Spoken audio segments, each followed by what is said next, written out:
ঘোষণা করার। প্রিয় দর্শক, আসসালামু আলাইকুম। নগর ভবনের যে অচল অবস্থা চলছে ইশরাক হোসেনের জন্য, এই মুহূর্তে বিষয়টা হচ্ছে এরকম যে ছেলেমেয়েরা আজকে টিনেজাররা, বিশেষ করে যারা বর্তমান প্রজন্ম, যারা জেনজি প্রজন্ম, তারা আলোচনা করতেছে। শুনলাম যে তারা বলতেছে যে ইশরাক হোসেনকে নগর পিতা না বানিয়ে একবারে জাতির পিতা বানিয়ে দেওয়া হোক। দেখুন, ইশরাক হোসেন কিন্তু খুব ছোটো মোটো মানুষ না। তিনি হচ্ছেন প্রয়াত মেয়র সাদেক হোসেন খোকা। উনি একজন সফল মেয়র ছিলেন, মুক্তিযোদ্ধা ছিলেন, বিএনপি নেতা ছিলেন। এবং আওয়ামী লীগ সরকার যখন, সাদেক হোসেন খোকা যখন ক্যান্সারে আক্রান্ত হন, পালিয়ে গিয়েছিলেন বাংলাদেশ থেকে সরকারের হাত থেকে বাঁচার জন্য, তখন শেষ মুহূর্তে অন্তিম ইচ্ছা ছিল বাংলাদেশে যেন তার মৃত্যু হয়। আওয়ামী লীগ সরকার কিন্তু সেটা রাজি হয় নাই। এবং লাস্ট যে মেয়র ইলেকশনটা হয়, ওই ইলেকশনে ইশরাক হোসেন অবশ্যই জয়ী হইতেন এবং এটা নিশ্চিত। যদিও ইলেকশন শেষ হওয়ার ইলেকশনের দিন ইশরাক নির্বাচনটা বাতিল করার জন্য আবেদন করেন। পরে 5 আগস্টের পরে তিনি ফলাফল চেঞ্জ করার জন্য আমন্ত্রণ জানান বা আবেদন করেন।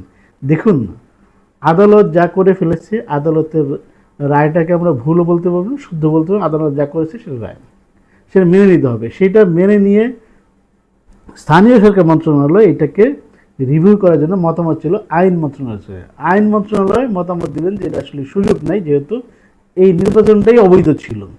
অবৈধ নির্বাচনকে বৈধতা দেওয়ার কোনো সুযোগ নেই। ফলে যেটা হলো, ইশরাক হোসেনের শপথ পড়ানো হয় নাই। না হওয়ার ফলে কি হয়েছে, ইশরাক হোসেন গিয়ে তার নামের ব্যানারে মাননীয় মেয়র হিসেবে আখ্যা দিচ্ছেন, তিনি বিভিন্ন নির্দেশনা দিচ্ছেন।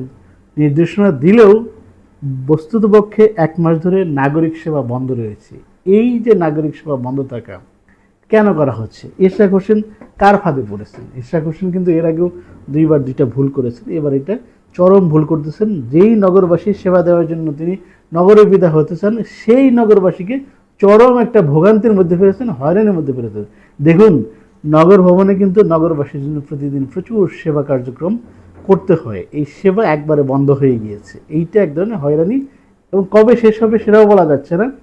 ফলে যেটা হয়েছে, ইশরাক হোসেনকে এক ধরনের আধুনিক, তারপর হচ্ছে সাহসী তরুণ নেতৃত্ব, সবচেয়ে গ্রহণযোগ্য তরুণ নেতৃত্ব ছিল বিএনপির ইশরাক হোসেন।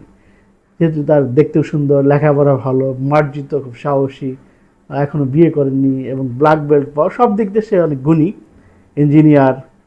এরকম একটা ছেলে এমন একটা খামখেয়ালিপূর্ণ কাজ করতেছে, তিনি তার নিজের দলবল নিয়ে, বাহিনী নিয়ে নিজেকে মেয়র হিসেবে দাবি করতেছেন, মেয়র হিসেবে নানা ধরনের নির্দেশনা দিচ্ছেন। কিন্তু সব নির্দেশনা তো দেওয়া সম্ভব হয় না, কাগজের কলমে অফিসিয়াল কিছু ব্যাপার আছে। সে কারণে হচ্ছে কি, নগরবাসী পুরো সেবা থেকে বঞ্চিত হয়েছে। এর ফলে কি হয়েছে, নগরবাসীর এখন একটা তুচ্ছ তাচ্ছিল্যের পাত্র হয়েছেন ইশরাক হোসেন। কারণ আমরা দেখতে পাই যে রাস্তাঘাটে বিভিন্ন সময় ইশরাক হোসেনকে যেভাবে টল করা হচ্ছে, বলা হচ্ছে ওকে নগর পিতা না করে জাতির পিতা করে দেওয়া হোক। এইটা আসলেই একজন মুক্তিযোদ্ধা সাদেক হোসেন খোকা, তার বাবা লিডার ছিল এবং শিক্ষিত একটা ছেলের পক্ষে এটা মানায় না। এবং এই যে কাজকর্মগুলো করা হচ্ছে, লন্ডন বৈঠকের পর মনে করা হচ্ছিল, ধরে নেওয়া হচ্ছিল এটা বন্ধ হয়ে যাবে, ইশরাক হোসেন খুব সুন্দর করে আন্দোলন বন্ধ করে দেবেন। কারণ এর আগে তিনি বলেছেন মেয়র ফেয়ার বিষয় না, ডিসেম্বরের নির্বাচনের জন্য এই আমাদের লড়াই। যেহেতু বিএনপি মেনে নিয়েছে, সরকারের মধ্যে একটা সমঝোতা হয়েছে, সুতরাং এই যে ইশরাক হোসেনের অবস্থান অবরুদ্ধ করা নগর ভবনে, এটা কোনোভাবেই উচিত হচ্ছে না এবং এতে বিএনপির ক্ষতি হচ্ছে। আর বিএনপির কিছু নেতা চাচ্ছে যে ইশরাক হোসেনের যে একটা উজ্জ্বল কেরিয়ার আছে সেটা যদি ধসিয়ে দেওয়া যায়, সেটা ধ্বংস করা যায়। সে কারণে হতে পারে, রাজনীতি অনেক কিছুই হয়, একজন গ্রুপিং থাকে। আবার একটা বিষয় হচ্ছে, ইশরাক হোসেনের কোনো বাহিনী আছে বাংলাদেশে, তো ফ্যাসিবাদের দোষরা বিভিন্নভাবে কাজ করে, ডিজিএফআই থেকে কাজ করে, সেনাবাহিনী থেকে কাজ করে, বিভিন্ন বাহিনী থেকে কাজ করে। এটা সবাই জানা, ওপেন সিক্রেট। এটা বলতে আগে বাধা থাকতো, এখন মোটামুটি সবাই বলা বলি করেন। এটা তাদের ফাঁদেও পা দিতে পারেন। যার ফলে কি হবে, বর্তমান সরকার, যেহেতু এটা আদালতের বিষয়, সব কিছু শেষ হয়ে গেছে, মেয়াদ শেষ হয়ে গেছে, ইশরাক হোসেনকে কোনোভাবেই তাকে মেয়র হিসেবে ঘোষণা করার আর সুযোগ নেই। সেক্ষেত্রে কী করবে, স্থানীয় সরকার মন্ত্রণালয়, ঢাকা বা যে কটা সিটি কর্পোরেশন, সেগুলো একটা নির্বাচন দিয়ে দিবেন।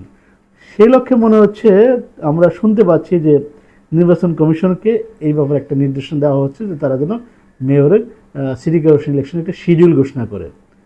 যদিও বিএনপি চাচ্ছিল যে তারা এই স্থানীয় নির্বাচনগুলো পরে চায়, কিন্তু সেইটা বোধহয় বিএনপির কারণেই, তাদের কর্মসূচির কারণেই স্থানীয় নির্বাচনকে এই সরকারের অস্তিত্ব রক্ষার স্বার্থে, মানে তাদের যে ওয়ার্ক শিডিউল ঠিক রাখার জন্য হয়তোবা মেয়র নির্বাচন বা সিটি কর্পোরেশন ঘোষণা করে দিতে পারেন।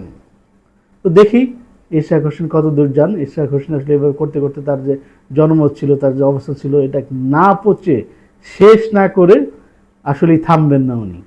আমরা চাই ইশরাক হোসেন একজন তরুণ উদীয়মান নেতা, তার যেন ভালো করেন। কার পরামর্শ করতেছেন তিনি আসলে এই পরামর্শদাতাদেরকে একটু চেঞ্জ করেন, যেন উনি যেন অনেকগুলো ভুল করে ফেলেছেন। রাজনীতি এত বড় ভুল করলে কিন্তু সেটা ফল ভালো দেয় না। ধন্যবাদ সবাইকে।